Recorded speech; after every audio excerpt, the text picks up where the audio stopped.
রবীন্দ্রনাথ ঠাকুর মুসলিম বিদ্বেষী ছিল। ভিডিওটি সম্পূর্ণ শুনুন এবং ভালো লাগলে মেহেরবানি করে শেয়ার করে দেবেন। রবীন্দ্রনাথ মুসলমানদেরকে কতটা ঘৃণা করত তার লেখাতেই ফুটে উঠেছে। মুসলমানদেরকে এখানে জবন বলা হয়েছে, জবন অর্থ বর্বর। এছাড়া আল্লাহর নামটাও বিকৃতভাবে লিখেছে পতিতা ব্যবসায়ী রবীন্দ্রনাথ, অথচ হিন্দুস্তান রক্ষাকারী অর্থাৎ হিন্দুদেরকে আর্য যোদ্ধা হিসেবে উল্লেখ করেছে তিনি। রবীন্দ্রনাথ মূলত ভারতের মুসলিম শাসনের বিরুদ্ধে সাম্প্রদায়িক এই লেখাটি লিখেছেন। যদিও রবীন্দ্রনাথের পুরো সাহিত্য জীবনে ইংরেজ শাসনের বিরুদ্ধে একটি অক্ষরও লেখা নেই। যেখানে আমাদের জাতীয় কবি ইংরেজদের বিরুদ্ধে লেখালেখি করতে কারাভোগ করেছিলেন, কারাগারে বসেই তিনি লিখেছিলেন কারার ওই লৌহ কপাট।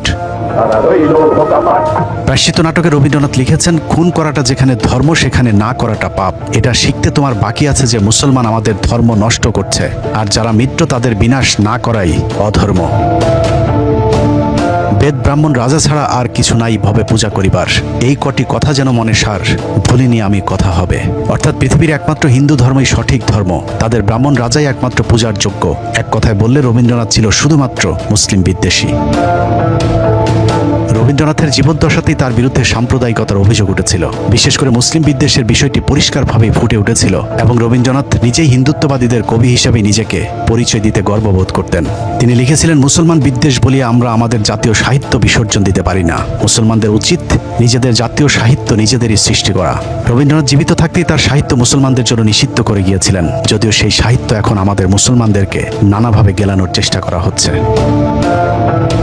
কবি মোতাহার হোসেন চৌধুরী শান্তিনিকেতনে রবীন্দ্রনাথকে জিজ্ঞেস করেছিলেন, আপনার লেখা ইসলাম এবং বিশ্ব নবী সম্পর্কে কোনো প্রশংসা নেই কেন?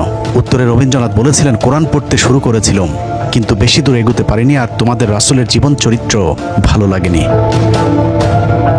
ইংরেজদের 200 বছরের ইতিহাসে ব্রিটিশ বিরোধী সংগ্রামে মুসলমানরা প্রতিটি আন্দোলনের নেতৃত্ব দিয়েছেন। অন্যদিকে রবীন্দ্রনাথের মতো ব্রাহ্মণ শ্রেণী ইংরেজদের পা চেটে জমিদার তন্ত্র টিকিয়ে রেখেছেন। শুধু তাই নয়, মুসলমানেরা ইংরেজদের বিরুদ্ধে বিদ্রোহ করারও কট্টর সমালোচক ছিলেন রবীন্দ্রনাথ। রবীন্দ্রনাথ তার কণ্ঠরোধে লিখেছেন, কিছুদিন হইল একদল ইতর শ্রেণীর অবিবেচক মুসলমান কলকাতার রাজপথে লোস্টন হস্তে অভদ্রতার চেষ্টা করিয়াছিল। তাহার মধ্যে বিস্ময়ের ব্যাপার এই যে উপদ্রবের লক্ষ্যটা বিশেষ করে ইংরেজদের প্রতি। তাদের শাস্তিও যথেষ্টই হইয়াছিল। প্রবাদ আছে, ইট্টি মারিলে পাটকেলটিও খাইতে হয়, কিন্তু মুরগণ অর্থাৎ মুসলমানগণ ইট্টি মারিয়া পাটকেলের অপেক্ষা অনেক শক্ত শক্ত জিনিস খাইয়াছিল। এরপরও রবীন্দ্রনাথ নাকি দেশপ্রেমিক এবং ব্রিটিশ বিরোধী লেখক ছিলেন। এরপরও যেসব বাংলাদেশি মুসলমানেরা রবীন্দ্রনাথকে ঘুরিয়ে পেঁচিয়ে অসাম্প্রদায়িক মেধাবী বাংলাদেশি মুসলমানদের শুভাকাঙ্ক্ষী হিসেবে প্রতিষ্ঠিত করতে চাবে, তারা হয়তো জ্ঞানহীন অথবা জ্ঞানপাপী, অথবা সোনাগাছির রক্ত তাদের শরীরে প্রবাহমান।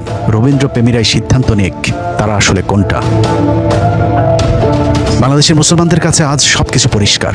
আমরা মনে করি রবীন্দ্রনাথ মানে বিজেপি, রবীন্দ্রনাথ মানে RSS। রবীন্দ্রনাথের দেখানো পথেই সৃষ্টি হয়েছে আজকের কট্টর হিন্দুত্ববাদী সন্ত্রাসী মোদী, অমিত শাহ কিংবা শুভেন্দু অধিকারীদের মতো হিন্দু সন্ত্রাসীরা। রবীন্দ্রনাথ, শ্যামাপ্রসাদ মুখার্জিদের দেখানো পথে আজকের ভারতের মুসলমান নিধনের কাজ চলছে। অতএব চোর, পতিতা ব্যবসায়ী, মুসলিম বিদ্বেষী রবীন্দ্রনাথকে না বলুন। চোরের লেখা বই, কবিতা, প্রবন্ধ, সর্বোপরি চুরি করা কথিত জাতীয় সঙ্গীত পাঠ করা এখনই বন্ধ করুন। আল্লাহ হাফেজ।